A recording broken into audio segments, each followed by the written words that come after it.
नमः शिवाय।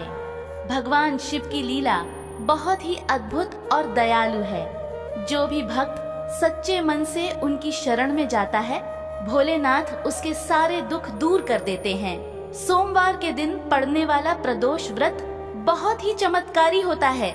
यह व्रत जीवन में सुख, शांति और समृद्धि लाता है। यह कहानी सोमवार प्रदोष व्रत की महिमा और शिव जी की कृपा की है, इसलिए इसे पूर्ण श्रद्धा भाव से श्रवण करें। प्रेम से बोलिए उमापति महादेव की जय। प्राचीन समय की बात है। एक बहुत ही सुंदर और बड़ा गांव था। उस गांव के चारों तरफ हरे भरे खेत और ऊंचे ऊंचे पेड़ थे। गांव के किनारे एक बहुत ही पुरानी नदी बहती थी और उसी नदी के पास भगवान शिव का एक अति प्राचीन मंदिर था। इसी गांव में एक परिवार रहता था। इस परिवार में एक पति, उसकी पत्नी, उनका एक छोटा सा प्यारा सा बेटा, सास, ससुर और एक ननद रहती थी। पति का नाम सोमेश था और पत्नी का नाम गौरी था। गौरी नाम के अनुसार ही बहुत शांत, सुंदर और सुशील थी। वह बचपन से ही भगवान शिव और माता पार्वती की बहुत बड़ी भक्त थी। उसके दिन की शुरुआत शिव जी के नाम से होती थी और रात भी शिव जी के भजन के साथ होती थी। गौरी का एक 5 साल का बेटा था जिसका नाम मोहन था। मोहन भी अपनी माँ की तरह बहुत संस्कारी लड़का था। गौरी के ससुर दीनानाथ जी स्वभाव से तो अच्छे थे, लेकिन घर में उनकी ज्यादा नहीं चलती थी। घर की पूरी मालकिन गौरी की सास भवानी देवी थी। भवानी देवी बहुत ही कड़क स्वभाव की महिला थी। वह बात बात पर गुस्सा करती थी और हमेशा गौरी में कमियां निकालती रहती थी। गौरी की एक ननद भी थी जिसका नाम रश्मि था। रश्मि की अब भी शादी नहीं हुई थी। वह हमेशा अपनी माँ के कान भरती रहती थी और उसे गौरी के खिलाफ भड़काती रहती थी। घर में आए दिन कोई न कोई झगड़ा होता रहता था। सोमेश शहर में जाकर एक सेठ की दुकान पर काम करता था। वह महीने में केवल 1 या 2 बार ही घर आता था। जब भी सोमेश घर आता तो भवानी देवी और रश्मि गौरी की बहुत सारी झूठी शिकायतें सोमेश से कर देती थीं। सोमेश अपनी माँ की बातों में आ जाता और बिना सोचे समझे गौरी को डांटने लगता। गौरी बेचारी चुपचाप सब कुछ सुनती और अपने आंसू पी जाती। उसे लगता कि एक दिन उसके पति को सच्चाई जरूर समझ में आएगी। गौरी सुबह सबसे पहले उठती, पूरे घर की सफाई करती, गाय को चारा डालती और फिर नदी से पानी भरकर लाती। इसके बाद वह नहा धोकर शिव मंदिर जाती। वहां जाकर वह मंदिर के फर्श को साफ करती, शिवलिंग पर जल चढ़ाती, बेलपत्र अर्पित करती और भगवान शिव की आरती करती। वह भगवान से हमेशा यही मांगती कि उसके परिवार में शांति बनी रहे, उसकी सास और ननद का स्वभाव बदल जाए और उसके बेटे मोहन पर हमेशा भगवान की कृपा बनी रहे। दिन भर गौरी घर के कामों में लगी रहती। कभी भवानी देवी उसे ताने मारती कि खाना अच्छा नहीं बना है, तो कभी रश्मि कहती कि उसके कपड़े ठीक से नहीं धोए हैं। एक दिन की बात है, गौरी आंगन में बैठकर गेहूं साफ कर रही थी। तभी रश्मि वहां से गुजरी और उसने जानबूझकर गौरी के साफ किए हुए गेहूं में मिट्टी मिला दी। जब गौरी ने दुखी होकर इसका कारण पूछा तो रश्मि जोर जोर से चिल्लाने लगी। रश्मि की आवाज सुनकर भवानी देवी भी दौड़ी दौड़ी बाहर आ गई। उसने बिना कुछ देखे ही गौरी को गालियां देना शुरू कर दिया। भवानी देवी ने कहा कि तू हमारे घर में क्लेश करने आई है, तूने मेरी बेटी को रुला दिया। ससुर दीनानाथ जी भी वहाँ खड़े थे, लेकिन वे अपनी पत्नी के सामने कुछ नहीं बोल पाए। गौरी बहुत रोई।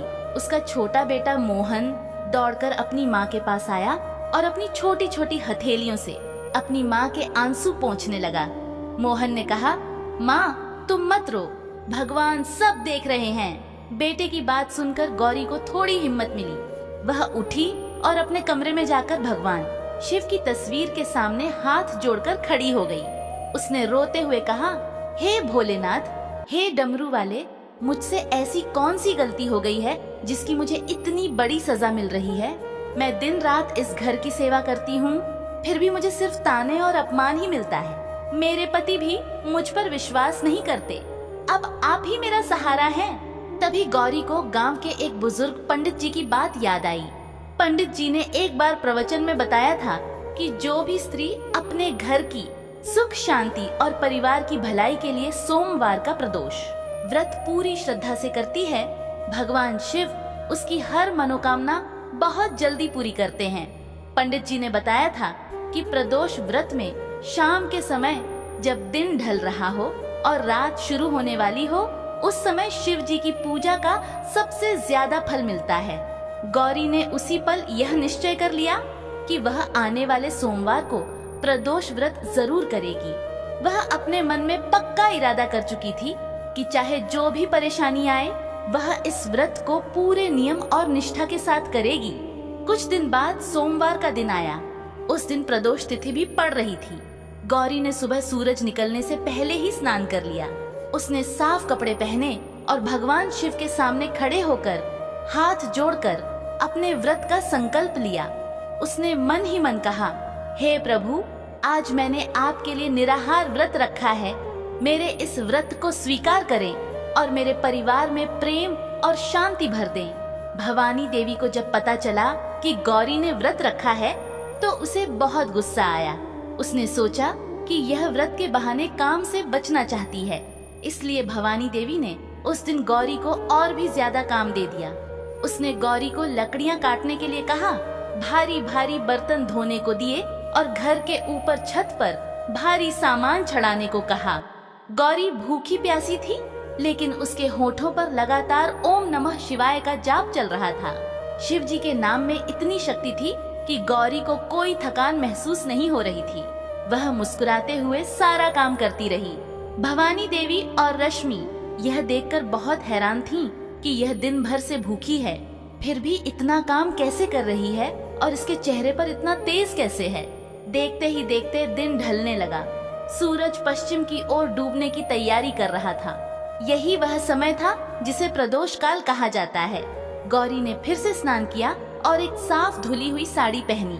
उसने पूजा की एक थाली सजाई। थाली में उसने तांबे के लोटे में कच्चा दूध और गंगा जल मिलाया। चंदन, अक्षत, सफेद फूल, बेलपत्र, धतूरा और एक शुद्ध घी का दीपक रखा।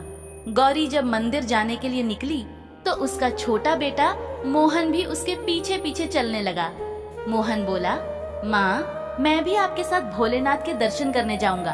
गौरी ने प्यार से अपने बेटे का माथा चूमा और उसका हाथ पकड़कर शिव मंदिर की ओर चल पड़ी। मंदिर गांव के बाहर नदी के किनारे एक बहुत ऊंचे और पुराने पीपल के पेड़ के नीचे था। वहाँ का माहौल बहुत ही शांत और पवित्र था।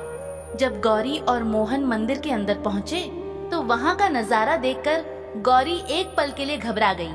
मंदिर के बीचों बीच जहाँ शिवलिंग स्थापित था, ठीक उसी के ऊपर एक बहुत ही विशाल और भयंकर नाग देवता फन फैलाए बैठे थे। नाग का रंग बिल्कुल काला था और उसकी आंखों में एक अजीब सी चमक थी। गौरी के पैर वहीं रुक गए। उसने मोहन को कसकर पकड़ लिया ताकि वह आगे न जाए। गौरी डर गई थी कि कहीं नाग देवता उसके छोटे से बेटे को कोई नुकसान न पहुंचा दे, लेकिन गौरी को शिव जी पर पूरा भरोसा था। उसने आंखें बंद की और शिव जी का ध्यान किया। गौरी ने मन ही मन प्रार्थना की, हे शिव शंभु, यह नाग देवता तो आपके ही गले का आभूषण है। मैं आपकी पूजा करने आई हूँ। कृपया मुझे पूजा करने का रास्ता दें, मेरी रक्षा करें। गौरी ने हाथ जोड़कर नाग देवता को प्रणाम किया और बहुत ही मीठी आवाज में बोली, हे नाग देवता, मैं एक साधारण सी भक्त हूँ। मेरे भगवान शिव की पूजा का समय हो रहा है। कृपा करके मुझे थोड़ी सी जगह दे दीजिए ताकि मैं अपने भगवान को जल चढ़ा सकूं। इतना कहते ही एक बहुत ही अद्भुत चमत्कार हुआ।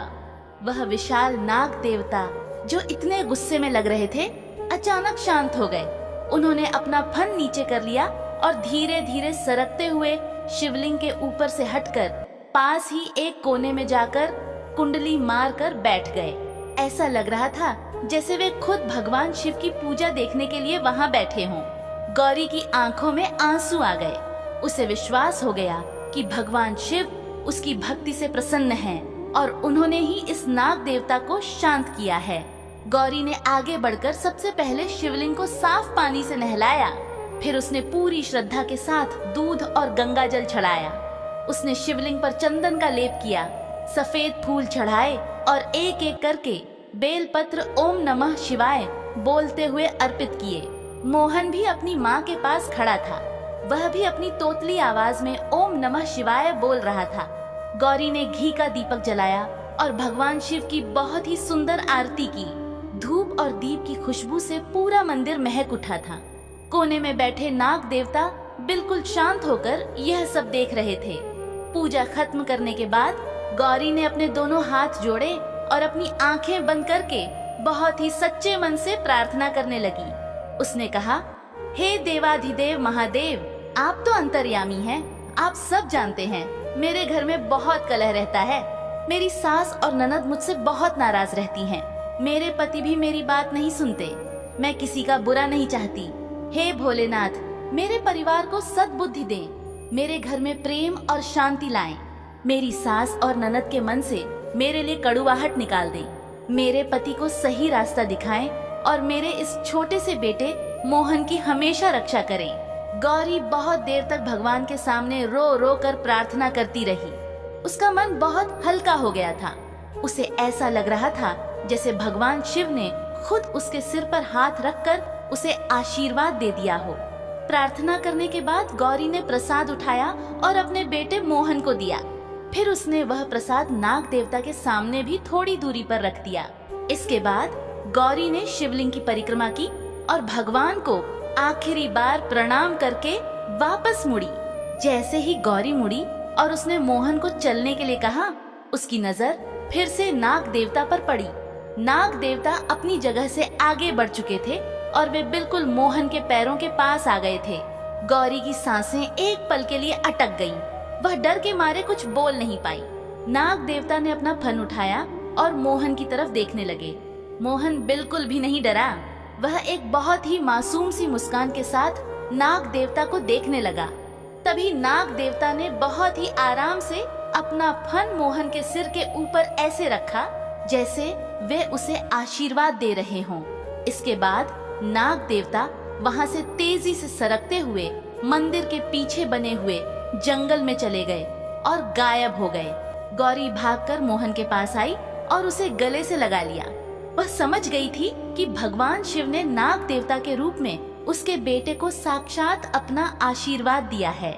गौरी का हृदय भगवान शिव की महिमा से भर गया। वह खुशी खुशी अपने बेटे को लेकर घर की तरफ चल पड़ी। लेकिन घर में गौरी का इंतजार एक बहुत बड़ा तूफान कर रहा था। भवानी देवी और रश्मि दरवाजे पर खड़ी थीं और उनके चेहरे पर बहुत गुस्सा था। उन्हें इस बात की खुन्नस थी कि गौरी इतनी देर तक बाहर कैसे रह सकती है। गौरी जब अपने छोटे से बेटे मोहन का हाथ पकड़कर मंदिर से वापस घर पहुंची तो बाहर का नजारा देखकर उसके कदम वहीं रुक गए। भवानी देवी और रश्मि दोनों घर के दरवाजे पर हाथ बांधे खड़ी थीं। उनकी आंखों में बहुत ज्यादा गुस्सा था। ऐसा लग रहा था जैसे वे गौरी को कच्चा ही चबा जाएंगी। आज गौरी को मंदिर में पूजा करने में और भगवान शिव का ध्यान लगाने में थोड़ा ज्यादा समय लग गया था। नाग देवता के दर्शन और उनके आशीर्वाद के कारण गौरी समय का ध्यान ही नहीं रख पाई थी। लेकिन यह बात भवानी देवी और रश्मि को कौन समझाता। रश्मि ने गौरी को देखते ही जोर से ताना मारा और बोली, आ गई महारानी। जाने कौन से मंदिर में बैठकर राज्य कर रही थी। घर का सारा काम पड़ा है और ये यहाँ वहाँ घूम रही है। भवानी देवी ने भी रश्मि की हाँ में हाँ मिलाई और बहुत ही कड़ुए शब्दों में कहा, दिन भर काम से बचने के लिए व्रत का बहाना बनाती है और फिर शाम को मंदिर के नाम पर घर से गायब हो जाती है। तुझे इस घर की कोई फिक्र नहीं है। मेरे बेटे सोमेश को आने दे, मैं उसे सब बताऊंगी कि तू कैसे हमारे सिर पर नाच रही है। गौरी ने सिर झुका लिया। वह जानती थी कि इस समय कुछ भी बोलना सही नहीं होगा। उसने बहुत ही शांत और धीमी आवाज में कहा, माँ जी, मैं तो बस भगवान शिव की पूजा करने गई थी। आज सोमवार का प्रदोष व्रत है और इस समय पूजा का बहुत महत्व होता है। मैंने घर का सारा काम खत्म कर दिया था, बस थोड़ी देर हो गई, मुझे माफ कर दीजिए। लेकिन भवानी देवी का गुस्सा इतने में शांत होने वाला नहीं था। उसने गौरी को धक्का देते हुए कहा, जा अंदर जाकर बर्तन मांज और सबके लिए खाना निकाल। आज तूने जो नाटक किया है उसका फल तुझे मेरा बेटा सोमेश ही देगा। गौरी चुपचाप रसोई में चली गई। उसका मन बहुत दुखी था, लेकिन भगवान शिव पर उसका विश्वास और भी ज्यादा पक्का हो गया था। उसे याद आ रहा था कि कैसे नाग देवता ने उसके बेटे मोहन को आशीर्वाद दिया था। यही सोचकर गौरी के चेहरे पर एक हल्की सी मुस्कान आ गई। वह मन ही मन ओम नमः शिवाय का जाप करने लगी और अपने काम में लग गई। कुछ ही देर बाद दरवाजे पर एक आहट हुई। सबने मुड़कर देखा तो सोमेश खड़ा था। सोमेश आज अचानक शहर से वापस आ गया था। उसे देखकर भवानी देवी और रश्मि के चेहरे पर एक अजीब सी खुशी आ गई। उन्हें लगा कि अब गौरी को सबक सिखाने का सही समय आ गया है। सोमेश थका हुआ था। वह अंदर आया और चारपाई पर बैठ गया। भवानी देवी तुरंत सोमेश के पास गई और रोने का नाटक करते हुए बोली, बेटा अच्छा हुआ तू आ गया। तेरी इस पत्नी ने तो हमारा जीना हराम कर दिया है। यह दिन भर काम से बचने के लिए व्रत का ढोंग करती है। आज भी यह शाम को न जाने कहाँ चली गई थी और मुझे और तेरी बहन को घर का सारा काम करना पड़ा। ये हमारी बिल्कुल इज्जत नहीं करती और जब हम कुछ बोलते हैं तो हमें ही उल्टा जवाब देती है। रश्मि ने भी आग में घी डालने का काम किया। उसने कहा, हाँ भैया, माँ बिल्कुल सच कह रही है। भाभी तो हम दोनों को इस घर से निकालना चाहती है। आज तो उसने माँ को धक्का भी दे दिया। सोमेश अपनी माँ और बहन की बातें सुनकर बहुत गुस्से में आ गया। वह बिना कुछ सोचे समझे सीधा रसोई में गया। गौरी वहाँ सबके लिए खाना निकाल रही थी। सोमेश ने जाकर गौरी का हाथ जोर से पकड़ लिया और उसे रसोई से बाहर खींच लाया। गौरी डर गई। उसने कहा, क्या हुआ जी, आप इतने गुस्से में क्यों हैं? सोमेश ने चिल्लाते हुए कहा, तूने मेरी माँ और बहन को परेशान कर रखा है। मैं शहर में दिन रात मेहनत करता हूँ ताकि मेरा परिवार खुश रहे और तू यहाँ मेरे ही घर वालों को रुला रही है। तुझे शर्म नहीं आती? अगर तुझे इस घर में रहना है तो मेरी माँ के पैर पकड़कर माफी मांग, वरना आज ही इस घर से निकल जा। गौरी की आंखों से आंसू बहने लगे। उसने रोते हुए कहा, नहीं जी, मैंने ऐसा कुछ नहीं किया है। माँ जी और रश्मि गलत कह रही हैं। मैं तो बस मंदिर गई थी। आप मेरी बात तो सुनिए। लेकिन सोमेश कुछ भी सुनने को तैयार नहीं था। उसने गौरी की एक न सुनी और उसे बहुत बुरा भला कहा। घर के एक कोने में ससुर दीनानाथ जी चुपचाप बैठे सब देख रहे थे, लेकिन वे अपनी पत्नी और बेटे के सामने कुछ बोलने की हिम्मत नहीं कर पा रहे थे। छोटा मोहन अपनी माँ को रोता हुआ देखकर बहुत उदास हो गया। वह दौड़कर अपनी माँ के पास आया और उसे गले से लगा लिया। मोहन ने अपने पिता से कहा, पिताजी, आप माँ को मत डांटिए। माँ बहुत अच्छी है। हम तो मंदिर गए थे, वहाँ एक बहुत बड़े काले नाग देवता आए थे और उन्होंने मुझे प्यार किया था। सोमेश ने मोहन की बात को बच्चों की कहानी समझकर अनसुना कर दिया। उसने गौरी से कहा कि वह आज रात को जमीन पर सोएगी और उसे कोई खाना नहीं मिलेगा। गौरी ने अपने आंसू पोंछे। वह तो वैसे भी प्रदोष का निराहार व्रत कर रही थी, इसलिए उसे खाने की कोई इच्छा नहीं थी। उसे बस इस बात का दुख था कि उसका पति उस पर विश्वास नहीं करता। रात का समय हो गया। घर में सब लोग खाना खाकर अपने अपने कमरों में सोने चले गए। गौरी ने रसोई का सारा काम खत्म किया, बर्तन साफ किए और फिर फर्श पर एक फटी हुई चादर बिछाकर लेट गई। मोहन भी अपनी माँ के पास ही आकर लेट गया। गौरी की आंखों से लगातार आंसू गिर रहे थे। वह बार बार भगवान शिव को याद कर रही थी। उसने मन ही मन कहा, हे भोलेनाथ, मेरी परीक्षा और कितनी लंबी है। मेरे पति को सच्चाई कब दिखाई देगी? मेरे परिवार में यह कड़ुआहट कब खत्म होगी? आधी रात का समय था। पूरा गांव गहरी नींद में सोया हुआ था। बाहर बहुत अंधेरा था और सिर्फ झींगुरों की आवाज आ रही थी। अचानक घर के आंगन में एक अजीब सी सरसराहट की आवाज हुई। ऐसा लगा जैसे कोई बहुत भारी चीज जमीन पर रेंग रही हो।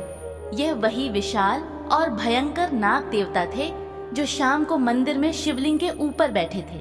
नाग देवता धीरे धीरे सरकते हुए घर के अंदर आ गए थे। नाग देवता सीधे उस कमरे की तरफ गए जहां भवानी देवी और रश्मि सो रही थी। कमरे का दरवाजा थोड़ा सा खुला हुआ था। नाग देवता अंदर गए और भवानी देवी की चारपाई के बिल्कुल पास जाकर अपना फन फैलाकर खड़े हो गए। कमरे में नाग देवता के आने से एक अजीब सी फुफकार गूंजने लगी। अचानक भवानी देवी की आंख खुली। उसने अपने सामने एक बहुत ही विशाल और काले नाग को फन फैलाए खड़ा देखा। नाग की आंखें अंधेरे में चमक रही थीं। भवानी देवी के गले से आवाज ही नहीं निकली। वह डर के मारे कांपने लगी। उसकी सांस रुक गई। उसने अपने बगल में सो रही रश्मि को धक्का दिया। रश्मि उठी और नाग को देखकर जोर से चीख पड़ी। उसकी चीख पूरे घर में गूंज गई। रश्मि की चीख सुनकर सोमेश और दीनानाथ जी तुरंत अपनी चारपाई से उठ गए और दौड़कर कमरे में आए। जैसे ही उन्होंने कमरे के अंदर का नजारा देखा, उनके भी होश उड़ गए। सोमेश एक डंडा उठाने के लिए पीछे मुड़ा, लेकिन नाग देवता ने इतनी जोर से फुफकार मारी कि सोमेश के हाथ से डंडा छूटकर गिर गया। पूरा परिवार दहशत में था। किसी को समझ नहीं आ रहा था कि क्या किया जाए। तभी गौरी की भी नींद खुल गई। वह मोहन को सुलाकर उठी और भागकर कमरे की तरफ आई। जब गौरी ने दरवाजे से अंदर देखा तो वह बिल्कुल भी नहीं डरी। उसने तुरंत पहचान लिया कि यह तो वही नाग देवता हैं जिन्होंने मंदिर में मोहन को आशीर्वाद दिया था। गौरी समझ गई कि भगवान शिव ने ही नाग देवता को उसकी मदद के लिए और उसके परिवार को सच्चाई का रास्ता दिखाने के लिए भेजा है। गौरी बहुत ही शांत कदमों से कमरे के अंदर गई। सोमेश ने चिल्लाकर कहा, गौरी पीछे हट जा, वह तुझे 10 लेगा। लेकिन गौरी नहीं रुकी। वह नाग देवता के बिल्कुल सामने जाकर खड़ी हो गई। उसने अपने दोनों हाथ जोड़े और अपनी आंखें बंद कर लीं। गौरी ने बहुत ही मीठी और सुरीली आवाज में भगवान शिव का भजन गाना शुरू कर दिया। ओम नमः शिवाय, ओम नमः शिवाय। गौरी की आवाज में इतनी पवित्रता और सच्चाई थी कि पूरा कमरा गूंजने लगा। भवानी देवी, रश्मि, सोमेश और दीनानाथ जी सब हैरानी से गौरी को देख रहे थे। उन्हें लग रहा था कि अभी नाग गौरी को 10 लेगा, लेकिन वहाँ एक बहुत ही अद्भुत चमत्कार हुआ। गौरी की आवाज सुनते ही नाग देवता का गुस्सा बिल्कुल शांत हो गया। उन्होंने अपना फन नीचे कर लिया। नाग देवता धीरे से गौरी के पैरों के पास आए और उन्होंने अपना सिर गौरी के पैरों पर ऐसे रख दिया जैसे वे उसे प्रणाम कर रहे हों। यह देखकर कमरे में मौजूद हर इंसान की आंखें फटी की फटी रह गईं। भवानी देवी और रश्मि तो यह चमत्कार देखकर रोने लगीं। उन्हें अपनी आंखों पर विश्वास नहीं हो रहा था कि जिस बहू को वे दिन रात ताने मारती थीं, जिसे वे घर से निकालना चाहती थीं, उसके सामने एक इतना भयंकर नाग इतने शांत भाव से नतमस्तक है। सोमेश भी अपनी जगह पर बुत बनकर खड़ा था। उसे अपनी गलती का एहसास होने लगा था। गौरी ने हाथ जोड़कर नाग देवता से प्रार्थना की और कहा, हे नाग देवता, आप भगवान शिव के परम भक्त और उनके गले का हार हैं। आपने मेरे घर में आकर हमें दर्शन दिए, इसके लिए मैं आपकी बहुत आभारी हूँ।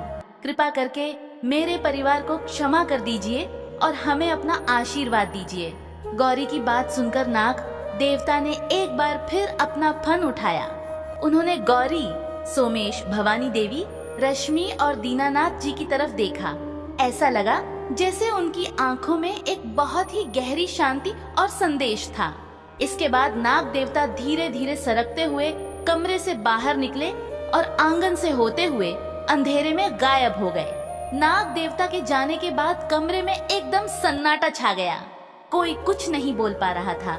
सबसे पहले ससुर दीनानाथ जी ने चुप्पी तोड़ी। वे आगे बढ़े और उन्होंने गौरी के सिर पर हाथ रखकर कहा, बेटी, आज तेरी भक्ति ने हम सबको बचा लिया। तू कोई साधारण लड़की नहीं है, तू तो साक्षात देवी का रूप है। हमने तुझे पहचानने में बहुत बड़ी भूल की है। इसके बाद भवानी देवी रोते हुए आगे आई और धड़ाम से गौरी के पैरों में गिर पड़ी। भवानी देवी ने गौरी के पैर पकड़ लिए और फूट फूट कर रोने लगी। उसने कहा, मुझे माफ कर दे मेरी बच्ची, मैं बहुत बड़ी पापन हूँ। मैंने तेरे साथ बहुत बुरा व्यवहार किया। मैंने बिना किसी बात के तुझे दुख दिया। मेरे मन में बहुत जहर भरा था। आज भगवान शिव ने मेरी आंखें खोल दी हैं। तेरी वजह से आज हमारी जान बची है। तूने हमेशा इस घर का भला चाहा और मैंने हमेशा तेरा बुरा चाहा। मुझे क्षमा कर दे गौरी। रश्मि भी रोते हुए गौरी के पास आई और उसके गले लग गई। रश्मि ने कहा, भाभी, मैं बहुत नासमझ थी। मैंने हमेशा माँ को आपके खिलाफ भड़काया। मैंने कभी आपकी अच्छाई नहीं देखी। आज मुझे समझ आ गया है कि भगवान उसी का साथ देते हैं जिसका दिल साफ होता है। मैं अब कभी आपको परेशान नहीं करूंगी। सोमेश की आंखों से भी आंसू बह रहे थे। वह गौरी के सामने आया और उसने अपने दोनों हाथ जोड़ लिए। सोमेश ने कहा, गौरी, मैं बहुत बड़ा मूर्ख हूँ। मैं अपनी माँ और बहन की झूठी बातों में आ गया और मैंने तुझ पर कभी विश्वास नहीं किया। तूने मेरे और मेरे परिवार के लिए इतने दुख सहे, फिर भी तूने कभी उफ तक नहीं की। आज मैंने अपनी आंखों से तेरी भक्ति की शक्ति देखी है। आज से मैं कसम खाता हूँ कि मैं तुझे कभी दुख नहीं दूंगा और हमेशा तेरा साथ दूंगा। गौरी के लिए यह सब किसी सपने जैसा था। वह जिस पल का इतने सालों से इंतजार कर रही थी, वह पल आज भगवान शिव की कृपा से आ गया था। गौरी ने अपनी सास भवानी देवी को उठाया और उनके आंसू पोंछे। उसने रश्मि और सोमेश को भी गले लगाया। गौरी ने कहा, आप लोग ऐसा मत कहिए, हम सब एक परिवार हैं। परिवार में कभी कभी गलतफहमियां हो जाती हैं। मुझे किसी से कोई शिकायत नहीं है। यह सब तो भोलेनाथ की लीला है। उन्होंने ही हमारे परिवार से यह कड़ुवाहट दूर की है। हमें उनका धन्यवाद करना चाहिए। उस रात गौरी के घर में एक नई सुबह की शुरुआत हुई थी। घर का सारा माहौल बदल गया था। जो सास और ननद कुछ घंटे पहले गौरी को गालियां दे रही थीं, वे अब गौरी की आरती उतारने को तैयार थीं। सोमेश अपनी पत्नी पर गर्व महसूस कर रहा था। उस रात गौरी ने अपना प्रदोष का व्रत खोला। भवानी देवी ने खुद अपने हाथों से गौरी को मीठा दूध पिलाया और व्रत का पारण करवाया। उस चमत्कारिक रात के बाद जब सुबह हुई तो गांव का नजारा रोज जैसा ही था, लेकिन गौरी के घर का माहौल पूरी तरह से बदल चुका था। सूरज की पहली किरण के साथ ही आज भवानी देवी सबसे पहले उठ गई। आज उसके चेहरे पर वह हमेशा वाला कड़कपन और गुस्सा नहीं था, बल्कि एक अजीब सी शांति और पश्चाताप का भाव था। उसने उठते ही सबसे पहले स्नान किया और सीधे गौरी के कमरे की तरफ गई। गौरी भी उठ चुकी थी और अपने दिन की शुरुआत भगवान शिव के ध्यान से कर रही थी। भवानी देवी ने जाकर गौरी के सिर पर प्यार से हाथ रखा और कहा, बेटी, आज से घर का कोई भी भारी काम तू नहीं करेगी। तूने इस घर के लिए बहुत कुछ सहा है। अब तेरी सेवा करने की बारी मेरी और रश्मि की है। गौरी यह सुनकर बहुत भावुक हो गई। उसने अपनी सास के पैर छुए और कहा, माँ जी, आप ये क्या कह रही हैं? मैं तो आपकी बेटी जैसी हूँ। आप बस अपना आशीर्वाद मुझ पर और मोहन पर बनाए रखिए। मेरे लिए इतना ही बहुत है। रश्मि भी वहाँ आ गई। उसने गौरी को गले से लगा लिया। आज रश्मि ने खुद झाड़ू उठाया और पूरे घर की सफाई करने लगी। जो रश्मि कल तक पानी का एक गिलास भी खुद से लेकर नहीं पीती थी, आज वह अपनी भाभी के लिए रसोई में चाय बना रही थी। यह सब देखकर ससुर दीनानाथ जी की आंखों में खुशी के आंसू आ गए। उन्हें लगा जैसे उनके घर में साक्षात स्वर्ग उतर आया हो। सोमेश भी सुबह जल्दी उठ गया था। उसने अपनी पत्नी गौरी को पास बुलाया और उसके हाथ अपने हाथों में लेकर कहा, गौरी, मैं आज वापस शहर नहीं जाऊंगा। मैंने फैसला किया है कि मैं अब यहीं गांव में रहकर खेती बाड़ी का काम देखूंगा और तुम्हारे साथ समय बिताऊंगा। मैं अपने परिवार को अब और नहीं छोड़ूंगा। कल रात जो कुछ भी हुआ, उसने मेरी आंखें खोल दी हैं। मुझे समझ आ गया है कि असली खुशी पैसों में नहीं, बल्कि अपने परिवार के साथ प्यार से रहने में है। सोमेश की यह बात सुनकर गौरी की खुशी का कोई ठिकाना नहीं रहा। उसका परिवार अब पूरी तरह से एक हो चुका था। मोहन भी बहुत खुश था। वह पूरे घर में खुशी से उछल कूद कर रहा था। उसे अपनी माँ को मुस्कुराते हुए देखकर बहुत अच्छा लग रहा था। गौरी ने अपने पति से कहा, जी, अगर आप सबकी आज्ञा हो तो क्या हम सब मिलकर आज शिव मंदिर चलें? भगवान भोलेनाथ और नाग देवता की कृपा से ही हमारे घर में यह खुशियाँ लौटी हैं। हमें उनका धन्यवाद जरूर करना चाहिए। भवानी देवी ने तुरंत हामी भर दी। उसने कहा, हाँ बेटी, तू बिल्कुल सही कह रही है। हम सब मंदिर चलेंगे और मैं खुद भगवान शिव से अपने पापों की क्षमा मांगूंगी। पूरे परिवार ने मिलकर पूजा की बहुत बड़ी थाली सजाई। उसमें दूध, दही, शहद, घी, शक्कर, गंगा जल, चंदन, अक्षत, सफेद फूल, बेलपत्र, धतूरा और मीठे पकवान रखे गए। सबने नए और साफ कपड़े पहने और खुशी खुशी भगवान शिव के मंदिर की ओर चल पड़े। रास्ते में गांव के जो भी लोग उन्हें एक साथ और इतने खुश देखते, वे बहुत हैरान होते। सबको पता था कि भवानी देवी अपनी बहू को कितना परेशान करती थी। लेकिन आज सास और बहू को एक साथ हंसते मुस्कुराते देखकर पूरे गांव में यह चर्चा फैल गई कि जरूर कोई बहुत बड़ा चमत्कार हुआ है। जब वे सब उस पुराने पीपल के पेड़ के नीचे बने शिव मंदिर में पहुँचे तो वहाँ का माहौल बहुत ही पवित्र और शांत था। वहाँ कोई नाग देवता नहीं थे, लेकिन सबको ऐसा महसूस हो रहा था जैसे भगवान शिव खुद वहाँ मौजूद हों। गौरी ने आगे बढ़कर सबसे पहले शिवलिंग को साफ किया। इसके बाद पूरे परिवार ने मिलकर भगवान शिव का पंचामृत से अभिषेक किया। सोमेश ने पूरी श्रद्धा के साथ शिवलिंग पर जल चढ़ाया। रश्मि और भवानी देवी ने बेलपत्र और फूल चढ़ाए। भवानी देवी भगवान शिव की मूर्ति के सामने हाथ जोड़कर घुटनों के बल बैठ गई। उसकी आंखों से आंसुओं की धारा बह निकली। उसने रोते हुए कहा, हे दयालु महादेव, मैं बहुत अज्ञानी हूँ। मैंने अपनी ही घर की लक्ष्मी को इतने दिन तक रुलाया। मेरे मन में अहंकार भर गया था, लेकिन आपने मेरी बहू के सच्चे व्रत और भक्ति की लाज रख ली। आपने नाग देवता को भेजकर मेरा घमंड तोड़ दिया और मुझे सही रास्ता दिखाया। हे भोलेनाथ, मुझे मेरे हर बुरे बर्ताव के लिए क्षमा कर दीजिए। मैं वचन देती हूँ कि अब मैं कभी अपनी बहू का दिल नहीं दुखाऊंगी और हमेशा उसे अपनी सगी बेटी से भी बढ़कर मानूंगी। रश्मि ने भी भगवान से माफी मांगी और कहा, हे शिव शंभू, मुझे भी क्षमा कर दीजिए। मैंने हमेशा अपनी भाभी के खिलाफ साजिश रची। मुझे सद्बुद्धि दीजिए ताकि मैं एक अच्छी इंसान बन सकूं।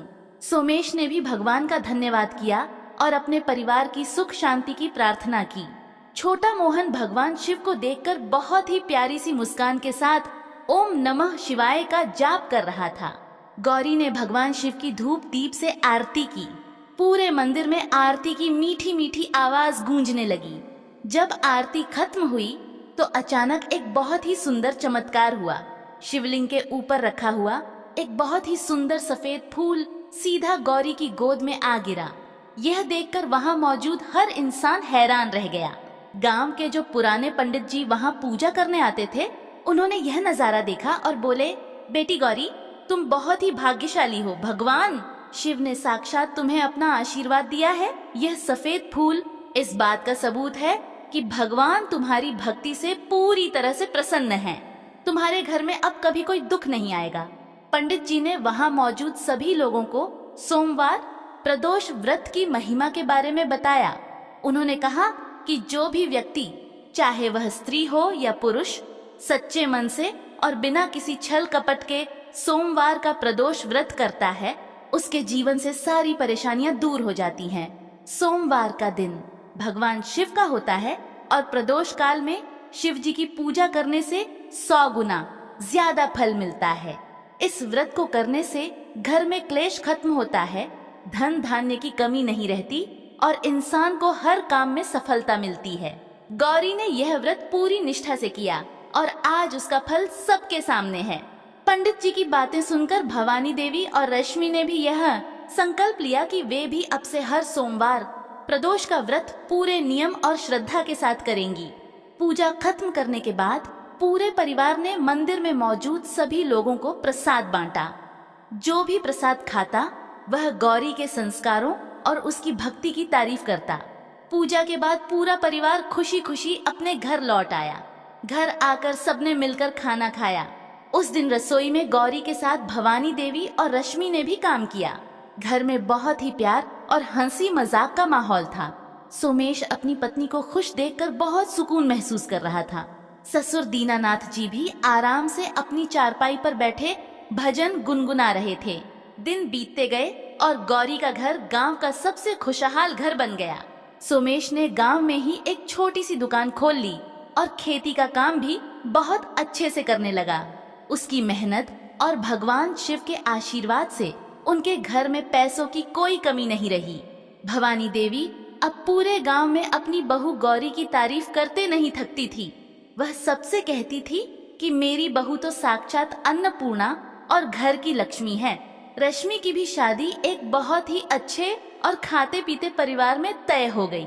रश्मि अपने ससुराल जाकर बहुत खुश थी और वहाँ भी वह अपनी भाभी गौरी की दी हुई सीख और भगवान शिव की पूजा के नियमों का पालन करती थी। छोटा मोहन भी धीरे धीरे बड़ा हो रहा था। वह पढ़ाई में बहुत होशियार था और अपनी माँ की तरह ही भगवान शिव का बहुत बड़ा भक्त बन गया था। हर प्रदोष व्रत पर पूरा परिवार एक साथ मिलकर शिव मंदिर जाता और पूरी श्रद्धा से पूजा करता। गौरी की कहानी पूरे गांव और आसपास के इलाकों में मशहूर हो गई। जो भी औरत अपने घर के झगड़ों से परेशान होती, वह गौरी के पास सलाह लेने आती। गौरी सबको बस एक ही बात कहती कि भगवान शिव पर पूरा भरोसा रखो और सच्चे मन से सोमवार प्रदोष का व्रत करो। शिव जी बहुत भोले हैं, वे अपने भक्तों को कभी निराश नहीं करते। इस तरह गौरी, सोमेश, मोहन, भवानी देवी और दीनानाथ जी का परिवार हमेशा हमेशा के लिए खुशी से रहने लगा। उनके घर में कभी कोई क्लेश नहीं हुआ। नाग देवता ने जिस तरह से उनके घर में आकर उनकी आंखें खोली थीं, वह कहानी आज भी लोग एक दूसरे को सुनाते हैं। यह सब सोमवार प्रदोष व्रत का ही प्रताप था, जिसने एक टूटते हुए परिवार को फिर से जोड़ दिया और उनके जीवन में प्रेम और भक्ति का रस भर दिया। जो भी भक्त इस सोमवार प्रदोष व्रत की कथा को सुनता है, पढ़ता है या दूसरों को सुनाता है, भगवान शिव उसकी भी हर मनोकामना पूरी करते हैं। उसके घर में हमेशा सुख, शांति और समृद्धि बनी रहती है। भगवान शिव अपने भक्तों के हर कष्ट को हर लेते हैं। बोलिए उमापति महादेव की जय, बोलिए नाग देवता की जय। ओम नमः शिवाय।